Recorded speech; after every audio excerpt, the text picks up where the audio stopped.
no es así. ¿Y en AP ocurre eso? ¿En qué medida? Bueno, eso puede ser una medida general a todas las fuerzas políticas, evidentemente. Si se abre ese portillo, pues eso afecta a todas las fuerzas políticas. Yo desearía y deseo que eso no ocurra. Es decir, a mí me preocuparía, por ejemplo, que eso supusiese una interpretación que consistiese: no tengo que dialogar con las organizaciones sociales. Pues esa postura, no digo que exista, digo que si se manifestase me preocuparía mucho por el hecho de que se viva de los presupuestos generales del Estado. Entonces yo creo que una cosa es tener una subvención, una cosa es tener unas ayudas y otra cosa distinta es vivir al margen de la sociedad. Ahora, y a mí no me gusta la dinámica que se ha abierto. Se hace muy difícil imaginar que cualquiera de los partidos que ahora existen en la hipótesis de ganar unas elecciones derogasen esa ley. Eso está por ver, pero lo que hace falta al llegar es demostrarlo. Yo ahí puedo poner algunos ejemplos modestísimos. A mí se me ha dicho en la modesta experiencia de gobierno que estoy desempeñando en Castilla y León, a la que me dedico como apasionadamente, pues que había cosas que no se podían hacer y se han hecho. Por ejemplo. Quitar la visa a los consejeros. No solo eso, no. Se dice, no se puede reducir burocracia. ¿Cómo que no se puede? Yo he reducido 2 consejerías, 9 direcciones generales, 2 secretarías generales, 3 organismos autónomos, 54 delegaciones territoriales. Con todo eso me he ahorrado 1.000 millones de pesetas. Los he dedicado a un plan de empleo juvenil. He congelado sueldos. Está congelado el gasto corriente. ¿Cómo que no se puede hacer otra política distinta? Naturalmente que se puede hacer. Se ha triplicado en este tiempo la inversión en Castilla y León. Y no es incompatible triplicar la inversión con hacer política social. Cuando nosotros llegamos allí, estaban funcionando en aquella comunidad, que es la más grande de España y de Europa, 30 centros de asistencia social. Al cabo de un año hay funcionando 100 centros de asistencia social. No es incompatible. Lo que hace falta es, con sentido común, empezar a administrar mejor los recursos que existen. Y eso, desde luego, no se hace ahora desde el Gobierno de la Nación. Pero sí se puede hacer. Y evidentemente yo dije, no quiero crear una televisión pública. Y no la pienso crear. Porque no creo en un sistema de una pluralidad de televisiones públicas. Creo en la iniciativa social de creación de televisión. Y así sucesivamente. Por lo tanto, eso que se dice, hay que verlo. Ahora hay que llegar primero para poder hacerlo. Pero ¿no actúan también ustedes sabiendo que el paraguas de la Administración Pública Central siempre estará para subvenir a aquellas necesidades que pudieran propiciarse, dado que la carencia de fondos les haga que les falte para una finalidad concreta? Me refiero a los 1.000 millones. Usted dice, sí, hemos invertido 1.000 millones en creación de empleo. No, hemos invertido mucho más.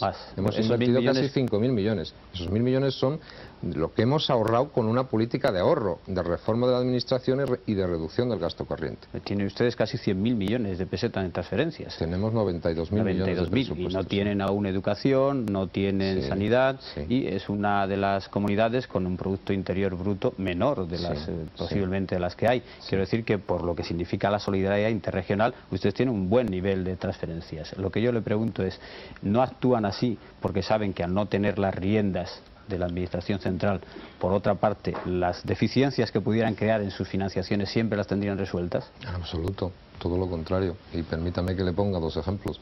Cuando nosotros creamos ese plan de empleo juvenil, se nos amenazó con presentar un recurso de inconstitucionalidad a ese plan de empleo juvenil.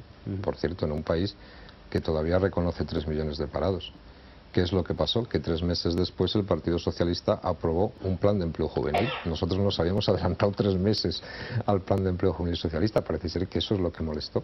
Y ahora mismo, como usted sabe muy bien, nosotros hemos acudido al Tribunal Constitucional ante un problema de vivienda, porque el gobierno pretendía, a cambio de firmar un convenio, que nosotros renunciásemos a un derecho constitucional que nos ampara, como es el de recurrir al tribunal. No hemos recurrido al tribunal, se van a hacer todas las viviendas previstas, pero las vamos a pagar nosotros.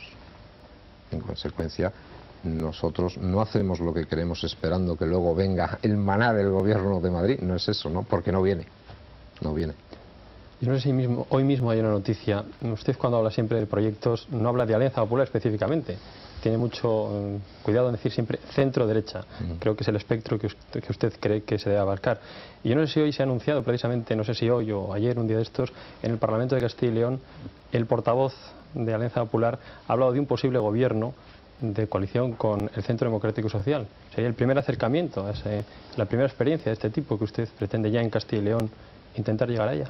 No tengo noticias de esa declaración, lo digo con toda sinceridad, pero evidentemente yo hablo de fuerzas de centro-derecha por una razón, porque existe una pluralidad de fuerzas en el centro-derecha, de la cual Alianza Popular es la fuerza más importante y significativa a distancia. ¿Cómo creo yo, fracasado el intento de la coalición popular, que se deben hacer las cosas? Pues creo que se deben hacer con varios criterios.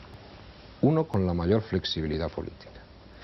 Segundo, con el mayor respeto a la identidad, a la autonomía y a la estrategia de las fuerzas políticas que integran el centro-derecha. En tercer lugar, con criterios de rentabilidad electoral, es decir, que lo que se trata es sumar más escaños, no tanto como sumar más votos, sino más escaños. Y en cuarto lugar, criterio de territorialidad, es decir, hay que analizar muy bien los territorios españoles electoralmente y llegar a acuerdos muy flexibles en razón de la rentabilidad electoral. Usted podrá decir, con toda la razón del mundo, bueno, eso es muy fácil y muy sencillo. Pues a lo mejor es fácil, es sencillo y es de sentido común, pero lo grave no es eso, lo grave es que no se ha hecho nunca. Bueno, pero ¿usted cree que tal como está Alianza Popular ahora? Es que a mí me da la impresión de que usted utiliza un doble lenguaje, es decir, un doble lenguaje cuando habla para una prensa minoritaria y otro lenguaje cuando aparece aquí en televisión.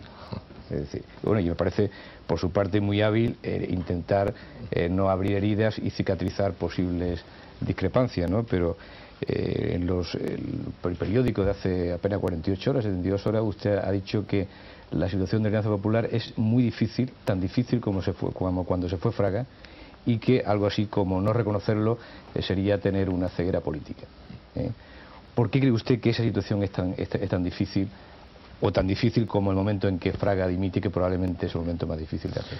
Pues por lo que he explicado. Efectivamente, yo solamente discrepo del planteamiento de la pregunta en una cosa. A mí nunca me podrá decir, por ejemplo, el presidente del gobierno que diga una cosa en privado y otra en público, como dijo anteayer en las Cortes. En público, en privado, en la televisión o ante núcleos más reducidos siempre digo lo mismo. Yo he dicho efectivamente que la situación de Alianza Popular es difícil y que no reconocerlo es hacer un ejercicio de ceguera asombroso. ¿Por qué digo eso? Porque hay gente que puede pensar, como decíamos antes, que lo importante ante todo es la vida interior de un partido. Y para mí eso no es lo importante. Lo importante es lo que puede hacer un partido de cara a la sociedad y a los ciudadanos. ¿Por qué? Porque si no, los ciudadanos se acaban cansando. Es decir, si a los ciudadanos nosotros no les ofrecemos un proyecto político para la mayoría de ellos, para la mayoría social de este país, al final dirán, bueno, no nos ofrecéis un proyecto, no avanzáis electoralmente y además no estáis de acuerdo entre vosotros, bueno, pues entonces os podéis dedicar a otra cosa. Y a mí eso me preocupa. Y como me preocupa lo digo, y lo digo públicamente y lo digo en privado. Y efectivamente Alianza Popular vive una situación difícil. Pero a mí eso no me tiembla la mano por eso, ni tampoco me tiembla la voz. Estoy convencido que se puede arreglar esa situación, desde unos postulados de unidad, de generosidad y de sacrificio por muchas partes y por muchas personas, pero hay que ponerlo seriamente a ello. Y sobre todo hay que hacer una cosa, no huir de la realidad. Permíteme un ejemplo, nosotros en las elecciones municipales del 1987 obtuvimos el 21% del voto. En las elecciones municipales de 1983 obtuvimos el 26% del voto. Eso es decir la realidad, no es decir otra cosa. Y lo único que yo quiero es que esa situación se arregle, que en vez de estar en el 21 estemos en el 28. ¿Qué es lo que hay que hacer para conseguir eso? Ese tiene que ser el gran debate de Alianza Popular. Y eso es mucho más importante que entrar en un despacho